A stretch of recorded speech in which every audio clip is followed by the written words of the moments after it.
Hi and welcome back to my channel. This is Rhythm Shift. I'm back with another toy review.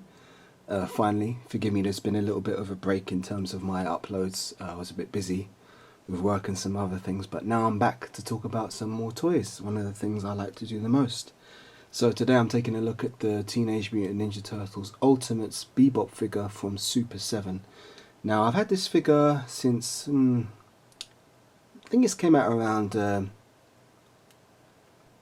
December of last year, and I had it shipped to me in around January, I think. So I've had this figure for a while. Before I got Wave 3, which consisted of Rocksteady, Michelangelo, April O'Neil, and Metalhead. But I hadn't done a review of this figure yet, and now I think it's appropriate to do so because I kind of, you kind of need to have Bebop and Rocksteady together, I feel, before you can really say, yeah, these guys look correct or not, because they're kind of like a duo, and they kind of they do play off each other. So now Rocksteady's out, I feel I can actually take a better assessment of the Bebop figure. So let's start with the box as always. As you probably know by now, these come in these brown outer shipping boxes, which is pretty good because it keeps the figure inside protected. This is Bebop on the front.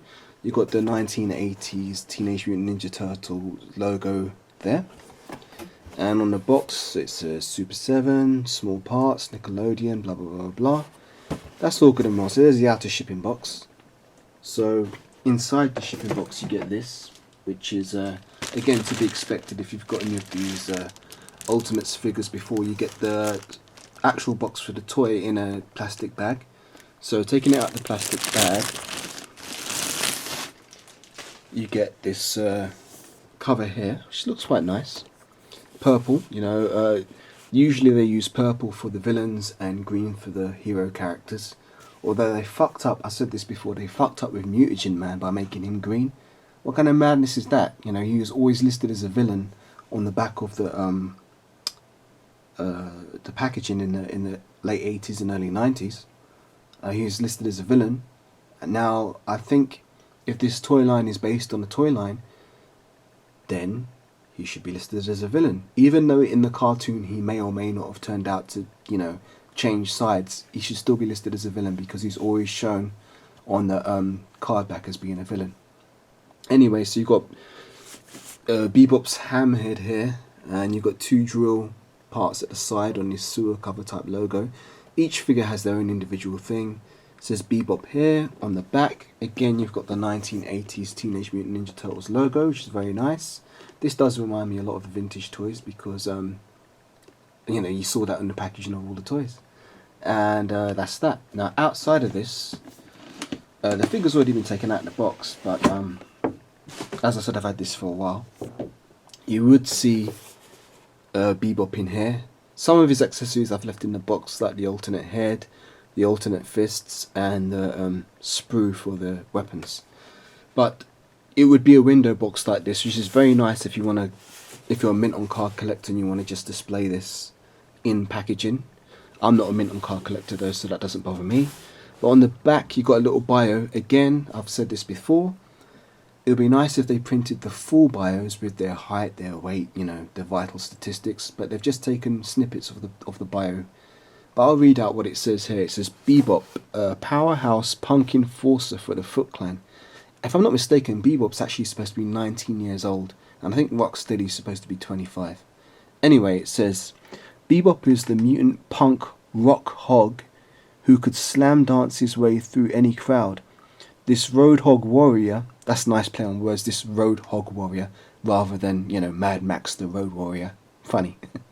This roadhog warrior dares to shave his head in blatant opposition to the establishment and his parents. Behind his mohawk, ponytail, cool shades, and all-star tennis shoes lurks the heart of a pig, right? Ready to pulverize the turtles. Guided by the evil Shredder, Bebop is willing to roll in the mud to snort out the turtles. His two turtle shoulder pads cover a grotesque array of safety pins, tattoos, and junk food. Now this is very interesting because Bebop is, he's turned into a warthog. But if he had the personality of a pig, before he was turned into a warthog, that would actually be quite fitting symbolism for the character, wouldn't it? You know, like how do you say destiny? You know, for a swine of a human being to be mutated into a warthog, you could say that's a poetic justice. So nice little bio. So let's get all this out of the way. Actually, I'm going to need this for in a minute. But let's get Bebop on the stage. And Bebop is right here. Let's put this powerhouse Roadhog warrior. There we go. So there's Bebop in all his vintage recreated glory, if you could say it that way. So let's start with measuring him.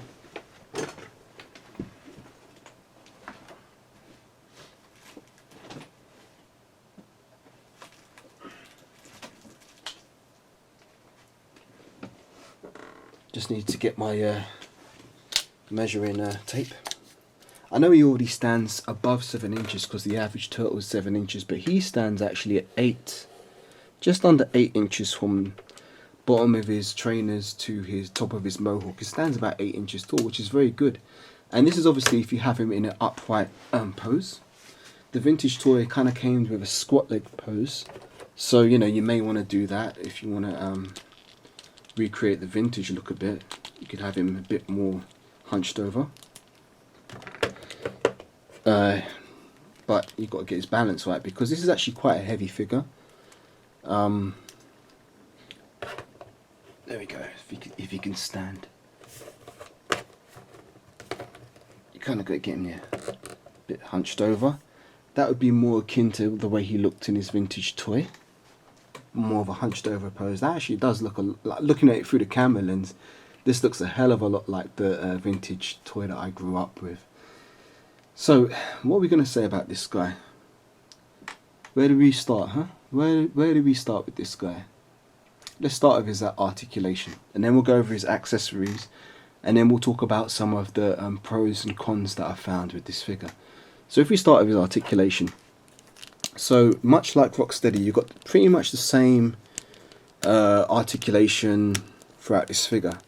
So he's got his head, which is on a ball, which can look, you can just rotate it really, left and right, some up, some down slightly. Now the shoulders are not really hindered too much by these pads. They're quite thick, but thick type of a rubbery plastic, but they don't, you can still get a good range of movement going up. You're not going to get 360, but going up, going back somewhat, you can get them going out like that. Complete lateral movement there. Now he doesn't have an upper bicep swivel, but he does have an elbow joint, but it's a single jointed elbow, but it's enough. I think it's enough for this guy, you know, single jointed elbow, but you have a rotation at the elbow like this. Now for his wrists, I'll show you this hand. The wrist can go on an inwards and outwards motion, no up and down, but he does have a rotation on it. Now you can turn at the waist like that. No ab crunch on this figure, unfortunately. You can kick forward this far, going back not so far. He's got a single jointed bend at the knee like that.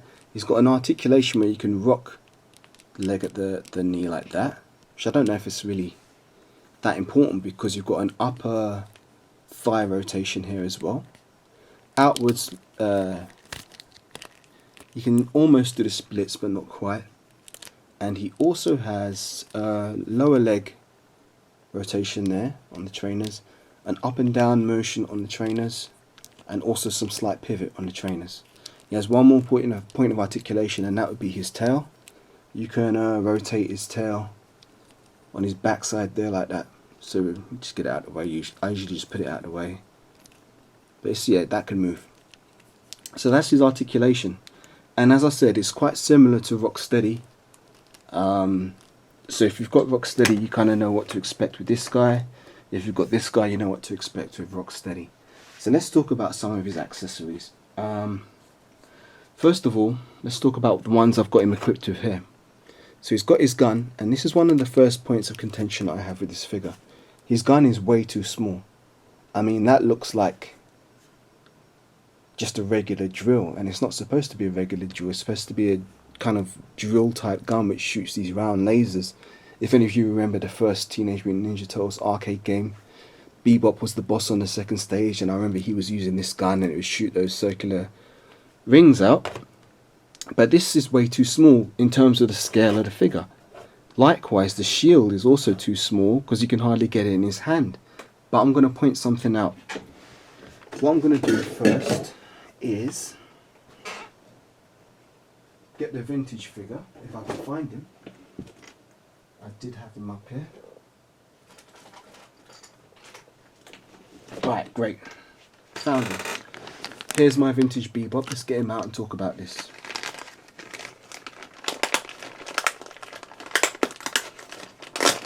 Right, so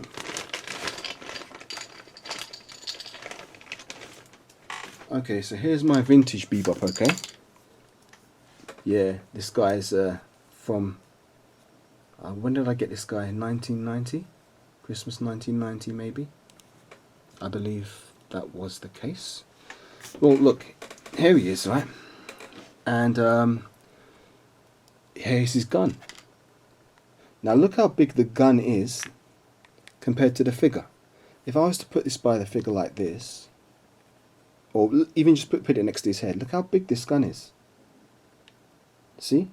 Now, this gun, for this little 5-inch figure, I think this is a 5-inch figure, or 4-inch figure, right? This gun is huge.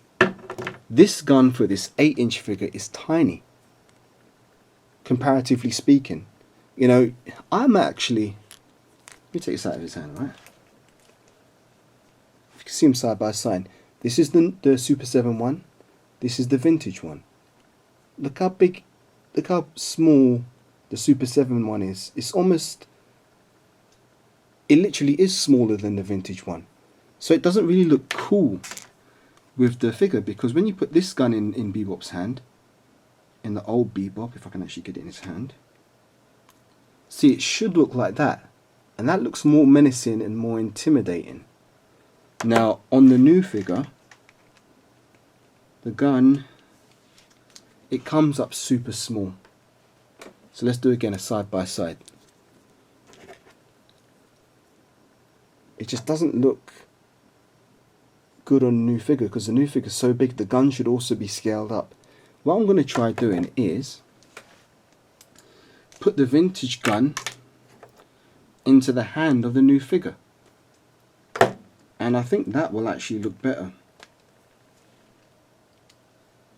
At least the handle looks more appropriate, because the handle actually goes through his hand, but it does rock around a bit. You know, it's not very secure in there. I mean, it's not going to fall out, but it does rotate a bit. So that's a bit annoying, if I'm honest. Maybe it's worth just keeping this old one, the one that comes with it in, because at least that stays in the forward position. See, that doesn't rock around at all. That stays in there. But that's one of his accessories. The next accessory he comes with should be this knife, which is this is the vintage one.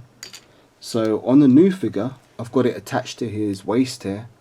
The way I've done that is I just used some of the clear elastic bands that came with some other figures, or even this figure, just wrapped it around his leg, and that allows me to slide it in and he can holster his knife there.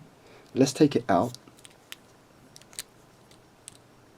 Yeah, so that's out. Now let's compare the sizes of these, because realistically this should be bigger. This is the vintage, this is the new one. It is somewhat bigger. Yeah, it is bigger, but not by a great margin.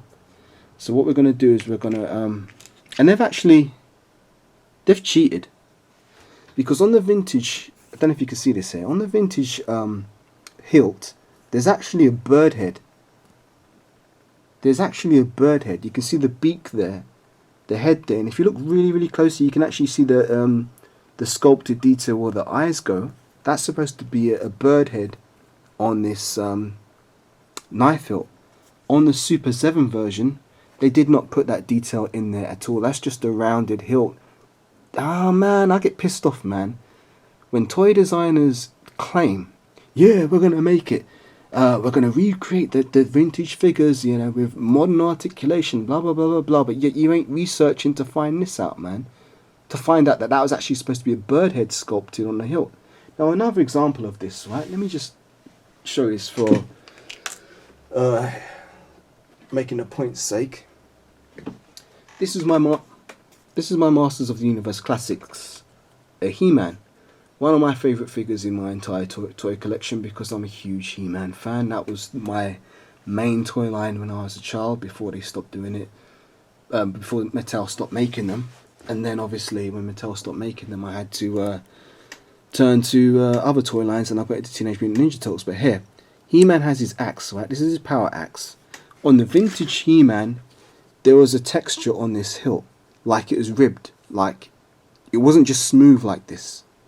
I've got my vintage He-Man in storage somewhere. When I do a review of this figure, I'll point it out. But this is another example of where they didn't put enough attention to detail in the vintage, actual vintage sculpt to recreate that ribbed texture on the handle of his sword.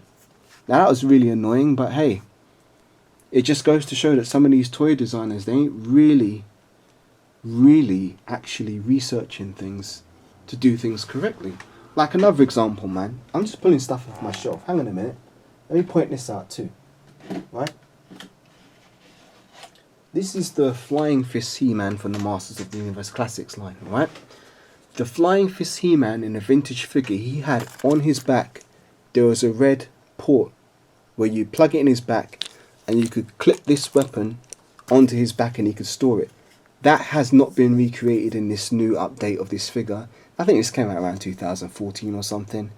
But again, it shows that the toy designers, in this case it would be the Four Horsemen, yeah, they do a good job for the most part. For the vast majority of their releases, they do a great job. But there's certain points where, if you're a real toy fan, you're going to see these things. And I guess it depends how deep you want to go, how deep dive you go into toy history and how well you remember such things. But that was a big, huge fail. Now, the weird thing is, on the Flying Fist Skeletor, right, he comes with that part.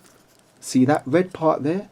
That's supposed to be on the back of the Flying Fist He-Man as well, but yet they put it on Skeletor, but they didn't put it on the He-Man, and it's like, come on guys, man, you just dropped the ball there, man. Completely and utterly dropped the ball. So, and it's the four horsemen who sculpted this classic ultimate Bebop as well, if I'm not mistaken. So there you have it. His knife isn't accurate to the vintage toy, but he can hold it in his hand. Let's put it in his hand like this, and it looks okay. I think again it's a bit small, but I can live with that more than I can live with the gun. You know, it looks like that. In the vintage toy, it comes up around the same kind of size, so it's not too bad. Yeah, that's how it would look in the vintage toy, so it's not too bad. Not too bad. So, next thing to talk about is the shield. Now the shield, it's very flat, and also it's a real bitch to get in and out of his hand. Now, this figure has hands that are rock solid, and the hands are actually, the space between the fingers is too small to slip the shield in. So the question is, how did I get this shield in his hand? Well, I had to use the age-old trick. Time to have a drink. I have some boiling water in this cup.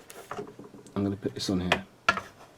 There's some boiling water in this cup. I don't know if it's still boiling because I've been talking for a minute.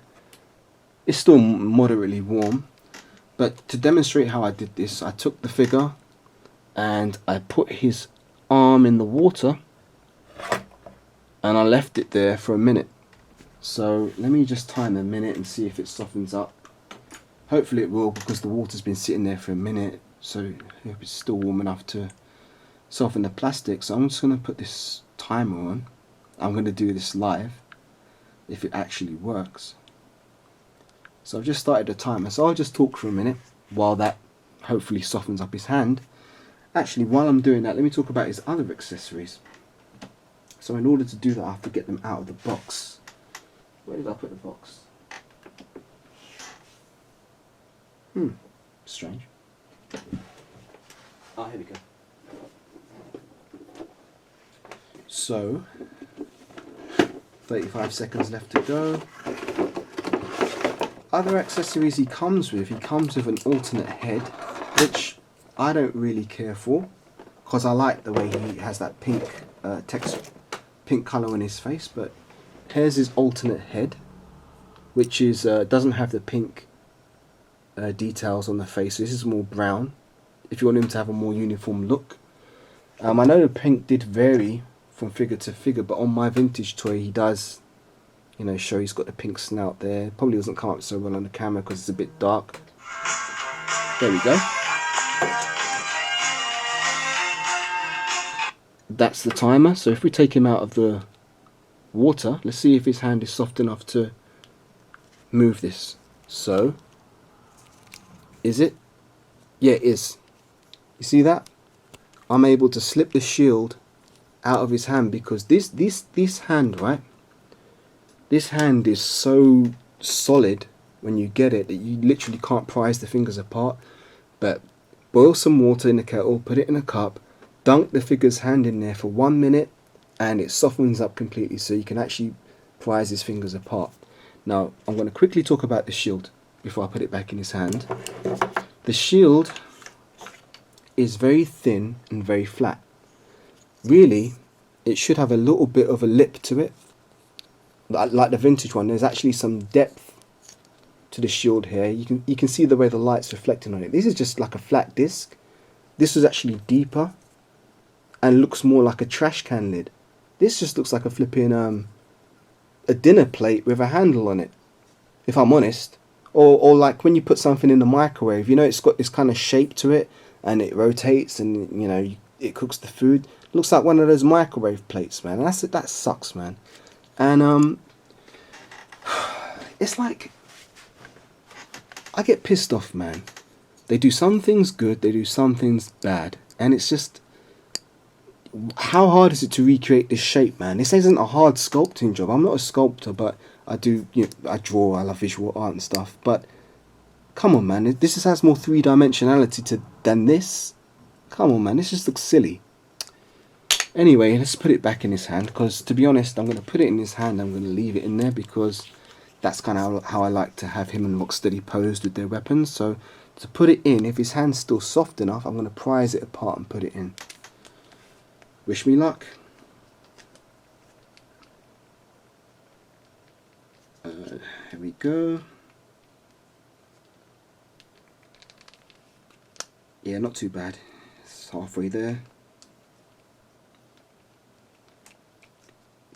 Oh, we're halfway there. Whoa.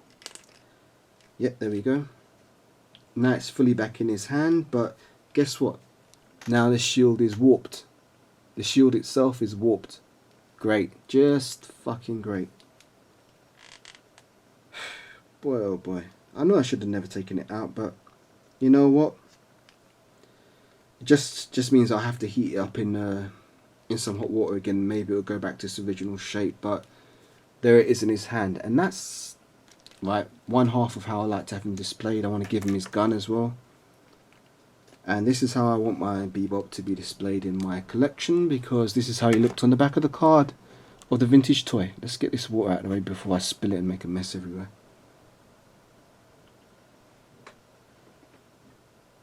Right. This is how he looked on the vintage card back. And that's how he used to go into most of my battles when I played with him in my childhood. So what we're going to do is put this in here. The thing about these vintage toys is that sometimes they get really sticky because the plastic is old, and what you need to do is wash them with some washing up liquid and warm water, and that takes away the stickiness. But I haven't done this for this figure in a while, and I can tell it's kind of like sticky, which is never a nice feeling on a vintage toy. But there he is. There. We're going to do a comparison in a minute, but we're going to leave those there for now. to talk about the other things that Bebop comes with, he also comes with 2 fists. Taking these out of the box. They're kind of stuck in that plastic tray.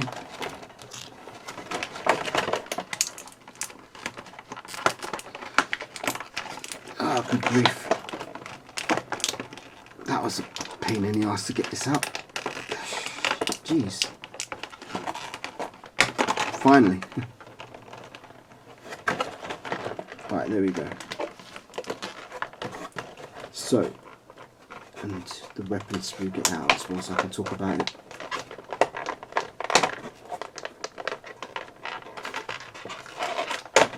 Alright, so here we go. Whew, that was a chore. So, he comes with 2 punching fists, which is useful, because if I don't want to display him with a shield, I'm going to use the left hand fist instead, rather than having to go through the rigmarole of heating this up in boiling water, leaving it for a minute, prizing it apart, and the shield being all misshapen and all that shit. I'll just put the fist in instead. Alright, so you get 2 fists, along with his more brown deco head. As I say, I like the pink. Let's show them side by side. So the plastic's still on his snout, but you can see the colour difference here. I like the pink. Gives him a little bit more contrast in terms of his overall, skin tone. I like that. So that's the figure there. He comes with a weapon sprue as well, which technically, I don't think he came with a sprue in the 80s. I think the toys, no, actually he did. I think he did come with a sprue in the 80s. But you've got his gun again, another shield and another knife. So I suppose if ever you lose any of these, God forbid, then you can cut them off the sprue and use them. But I'm not going to be doing that. I'll just store this in the box and just keep it for a rainy day. So that's that out the way. Let's, as you can see, we've got the comparison time here right now. So here's Bebop Ultimates. Here's Bebop Vintage. Now, there's some problems with this figure that I've also noticed, right? Let me point some of them out. On the vintage figure, this figure had a hell of a lot of detail, like most of the Teenage Mutant Ninja Turtle figures, had a hell of a lot of detail which wasn't actually painted on the figure. For example, he has a ring in his lower lip there, which is not painted. He has, on the turtle shells, there's some skulls and turtle hands, or turtle feet, whatever you want to call them. They're not painted. He has a button on his jacket here, which is not painted. He has another button here, which is not painted. On the back, he has this weird logo, which I remember when I first got him in the 80s, I used to look at that logo and think, what the hell is that supposed to be? Is it supposed to be a foot soldier? I don't know, because it's got this weird ass looking head. And when I looked at the foot soldier's face, I thought, is that supposed to be a symbol for a foot soldier? Because it's got the weirdly shaped head and the eyes. I don't know what it's supposed to be, but this is a non-painted detail, which should probably have been painted, but due to the 80s budget and costing, they didn't paint that. Okay. He also has his trainers. No, he also has actually loads of stitches going up the side of his leg. He's got a leg brace here, which is not painted. He has his trainers, which are pure red, when really that should be white, like a Adidas Superstar shell toe. The white front and the white dot on the side, and the white part on the heels, and obviously the what do you call these bottom part of the trainers? The tread, maybe. This should be white too. There should be contrast between the red and the white, and also the laces should be painted, but they weren't. But that was the 1980s, and I can forgive it because, they had, to cost out these figures, and some of the paint perhaps couldn't be applied because the figure would be over budget, or whatever the case would be. They didn't have the money to paint all of the details that were sculpted on these figures. So now we've got this modern Ultimates version of Bebop. You'd think that, they'd go back and they'd correct all those details that weren't painted, right? Well, you'd think that, wouldn't you? Well, here's the deal. They corrected some, but they dropped the ball on some others. So let's show what I'm talking about. So starting with his head. Okay, they've actually painted the lip piercing on this version. Great, cool, that looks good. The buttons on his jacket, okay, they're painted, that's great. And on the left, that's good, well done. They've painted the zipper, that's great.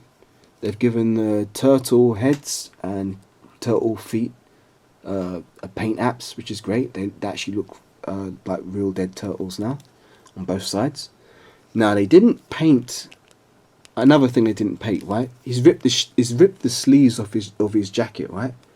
That should probably be white too. Where the actual jacket itself should be red, but the ripped part, the frayed part, should probably be a different color. They didn't paint that. Likewise, they didn't paint it on the vintage toy, but you can see the details sculpted there.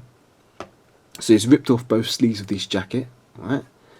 On the back of the jacket, you've got this emblem here, which again, I don't know if that's supposed to be a foot soldier. I don't know.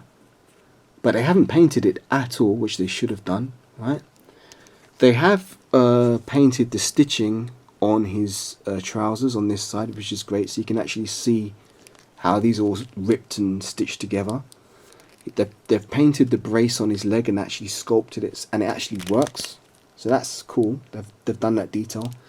But they dropped the ball again when it comes to the trainers. Now, they've painted the laces. Okay, good job. But they didn't paint the shell toe here. They didn't. Oh, they painted the white dot there. Okay, they did that, but they didn't paint the white part at the back, the white part at the front, and the white soles. That's what you call it, soles on the shoes. So, but they have sculpted some detail on the bottom, which wasn't on the vintage toy. So again, it's weird. They do some things, but they don't do all. I just can't understand the logic, really. I just can't understand the logic. So they do some things right, they do some things wrong. But there you have it. That's Bebop. That's Bebop in all his glory. Putting the two side by side, let's put his shield in his hand. For the most part, right, I am happy with this update. For the most part, you know, those small little details are just things that I noticed because I'm a huge toy fan and I always loved detail even when I was a child. So those are just things that I'm going to pick up and notice. But otherwise, I do like the way they've painted his face. That looks great, and I also like the way they've given the sort of like a two-tone sort of colouring to his mohawk. Like it's got some dark violet colour in the base and gets more pink towards the top. That looks really cool. Whereas on the vintage toy, my version, it's just one straight flat colour purple. And there's also something else they didn't paint. He's actually got his hair tied, the ponytail tied. They didn't paint that on the vintage toy. And likewise, they dropped the ball again and they didn't paint it on the Ultimates. That should be like a hairband colour. I don't know, white or whatever, but it's not his hair. But it's all done in one colour. So again, I guess some people just don't examine these things in such detail, but I pick up on these things, you know. So there you have it. So what we're going to do next is we're going to do some comparisons. So first and foremost, I think we should start with Rocksteady. We're going to get you out of the frame. You can go back into storage, my friend. Here we have Rocksteady. So his partner in crime, pun fully intended. Yeah, it's Rocksteady here. So if I put Rocksteady, then they're quite big, so it's going to be difficult to get them both on the platform. But and there we go. Chaos ensues. Ooh, these guys are supposed to be big brutes anyway, so it's in their nature to destroy things. So let's put these guys back together. So Bebop, you stand there. Okay, Rocksteady, you're going to stand up straight. Because the problem was that you was hunched over and taking up too much space. So can you stand? Yeah, you can stand. So there they are together, and I think that looks good. You know, this is what you really want, man. This is okay. There they go. Okay, guys, I'm gonna try this one more time. You good? You guys good? Okay. Let's get back to work. So yeah, they look good together, man. I mean, just like when I had the vintage duo, I was really happy to have these two you know, boss characters side by side, you know, working together. So they look great together. I think, you know, they really complement each other well. And, you know, this is one step closer to completing the vintage first wave of figures. So if we throw the big boss himself in Shredder, that will also go some way towards completing the look. And I do like that. I do like that a lot. Is Shredder. And we're going to add in a foot soldier or two. So here's a foot soldier. You know, it's getting a bit tight on this platform, so let me just, rather than wreck the whole scene, I'm going to stand a foot soldier here. And well, that doesn't really work, does it? I'm going to stand a foot soldier here. Or maybe I'll just hold him in my hand so you can see how he looks with these guys doing his job patrolling. But yeah, that does look great, man. That's the first wave villains done. The first wave of... I've got another foot soldier. Let's complete that shot. It looked good. The first wave of villains from the 1988/89 Playmates Turtle toys. That looks fucking awesome. Fucking awesome, man. That really takes me back. Big time. That's put a smile on my face, actually. It's the first time I've actually displayed the figures like this. All together. I mean, all together as a cohesive whole, that looks really fantastic, man. I'm really, really enjoying that because Teenage Mutant Ninja Turtles was one of my favourite toy lines as a child. And they were so hard to get when they first came out. Like, everybody wanted them, nobody could find them. So let's throw another some other characters in there for good measure. I'm going to throw my boy Michelangelo in there, I think, because I haven't picked him up in a while. And he's a cool guy, you know. So that's how Michelangelo would look. Well, you can't really see it. I'm going to have to take some of these guys out of the shot. Yeah, I'm going to have to take some of these guys out of the shot. So let's get rid of the foot soldiers, because this is really about Bebop. So let's give Bebop his time to shine. So you foot soldiers go back over there on the shelf. And you can go to Shredder. And Rocksteady, you go to. And we're going to put Michelangelo here. Very nice. And, you know, that's a good contrast, man, because as I said, Bebop and Rocksteady shouldn't just be, at least in my world, Bebop and Rocksteady shouldn't just be bumbling fools, bumbling idiots. They should actually be, you know, fearsome, threatening and intimidating boss characters. Just like in the arcade game in the late 80s. Now, I'm also going to throw Donatello in here. Now, this Donatello is not actually part of the Ultimates line. This is the Neca Donatello from the comic book version that was released in about 2008. And I actually customized mine at the time. I painted all 4 turtles to make them look more like their vintage color schemes, because for me, I love the vintage color schemes. You know, Donatello being more of a brown/green, Michelangelo being this color, Raph and Leo being light green and a moderate green respectively. So this is the NECA 2008 Donatello.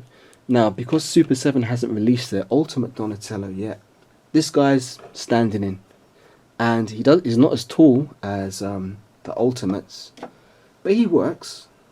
I think he works because I can imagine that the turtles might not all be the same height, and maybe Donatello is a little bit shorter, but that for me works for the time being, while I'm patiently waiting for Super 7 to release the Donatello figure. But if I put these guys here, if I put Leonardo there, Raphael here, this Donatello will be my stand-in for now. Yeah, so this guy's a lot shorter because he's not in a 7-inch scale. This is a 6-inch scale figure, but hey man, at least I've got turtles together for now. and I'm prepared to have this until I get my set complete, or until Super 7 release their version, which I don't know when that's going to be. I need to check out the latest interview of Brian Flynn. I think someone was having an interview with him, but I haven't watched it yet.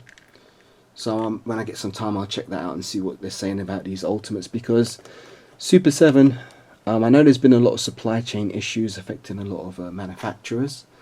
But I mean, God knows when their toys are coming out, man. I've had them Wave 2 Thundercats on pre-order for God knows how long. Mumra and Tigra. And also the Wave 3 Thundercats I had on pre-order. Slive and Chitara.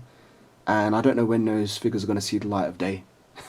So, you know, I'm not really holding my breath for TMNT Ultimates Wave 4 to turn up anytime soon. Lord willing it will, because I really want Donatello. And I really want Casey Jones.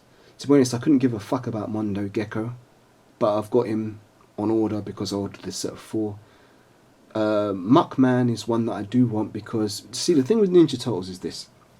The thing that started to make me lose interest in Ninja Turtles is, first of all, the stupid variants, like, you know, Sue Samuel Leonardo, Raphael the Space Cadet, Michelangelo the Sewer Surfer, all them fucking variants I never wanted. I want my Ninja Turtles to look like they originally were conceived to look. And then secondly, I didn't like all the hero mutant characters. Like, there are so many other mutant hero characters that the Turtles no longer seem special anymore. They were no longer unique in the fact that they were mutants and cross between an animal and a human, and they were the heroes. So, like, some of them I liked. Like, I did like Usagi Yojimbo. I would have liked to have got Panda Khan, because he would have gone with Usagi Yojimbo, but I never got him. The frogs I don't mind. I had Genghis Frog, but I really wanted Napoleon. Never got him. I liked Ray Fillet because I remember him in the Archie comics. I wanted Ringnut and Screwloose, but I didn't get them because I never saw them.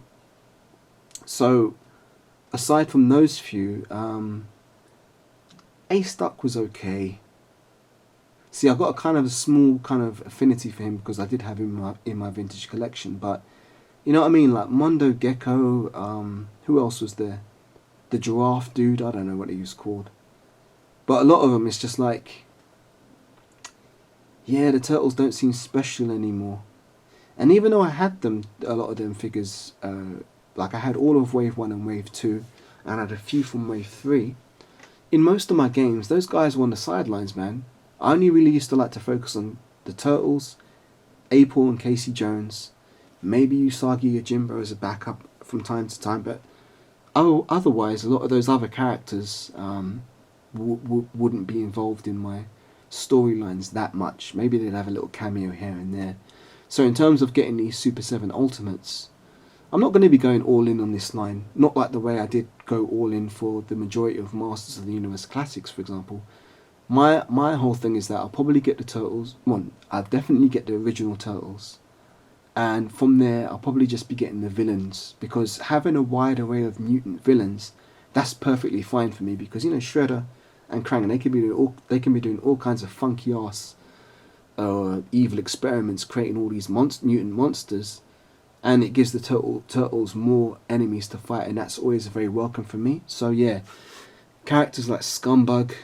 Oh, and Worm. Worm is one I definitely want, but and I wanted him as a child, but I never saw him. But I think Worm looks fucking cool and creepy. But yeah, so there you have it. There's your Ninja Turtles. You know, the heroes in a half shell. And Bebop. So what we're going to do is we're going to get Bebop in the rotation, and I'm going to share some of my final thoughts on this figure. So let's get these guys out of the way. You stand there. You guys go over here. So I've just got my toy shelf next to the camera, that's all. So I'm just putting these guys back on the shelf. There they are. So what are my final thoughts on Bebop? Let's turn it on. Yeah. Final thoughts on Bebop. Is he worth adding to your collection? I say yes, he is. Because he's one of the core 10. The original 10 figures from the original toy line. He does have a very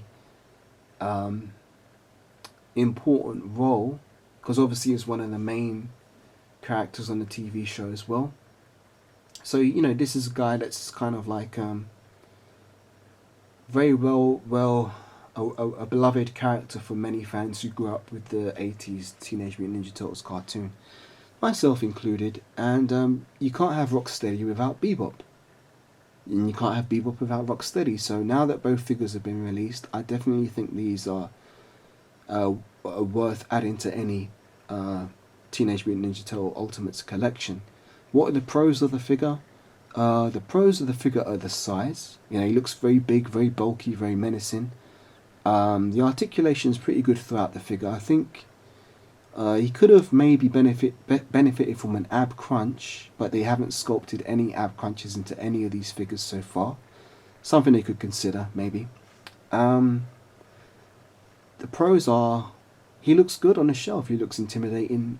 Good solid figure. The cons are, they didn't properly paint the figure completely, which they should have done for this Ultimate version. The shield is too small, the gun is too small, it's a pain in the ass to get the shield in the hand. They didn't add the detail to the knife hilt or the bird's head. Those are the cons. He's a little bit top heavy, so posing him on your shelf, be careful because he could do a nosedive and end up on the floor. So do be careful when posing this guy. But yeah, otherwise I think this is a solid figure. I'd say 7.5 or 8 out of 10 I would give this figure. I'm happy to have him in my collection. And I think they look better. He looks better now that Rocksteady is out as well. You know, when I first had him, I was like, okay, this figure's okay. But now that I've got Rocksteady as well, yeah, thumbs up on this figure. I recommend him. So with that, I hope you've enjoyed the review. Hope it hasn't been too long. What are we looking at? 45 minutes? 46 minutes? That is a bit long. Forgive me, I've been talking a while. But hopefully I've covered all the bases. And if you're interested in this figure, you know what to expect. And yeah, to track him down shouldn't be too hard. But I think as time goes on, these are going to be a bit harder to find, because as time goes on, more and more people are hearing about this toy line. So I think you should probably, if you do want this figure, I'd say get him sooner rather than later, because I think the aftermarket prices will begin to rise on this. So with that, hope you've enjoyed the review. Hopefully I'll be doing another one soon. So thank you again for all you who have enjoyed my channel so far and the content. I'm happy to make videos about toys, and I hope you all enjoy them. So yeah, I'll catch you in the next video. Take care for now.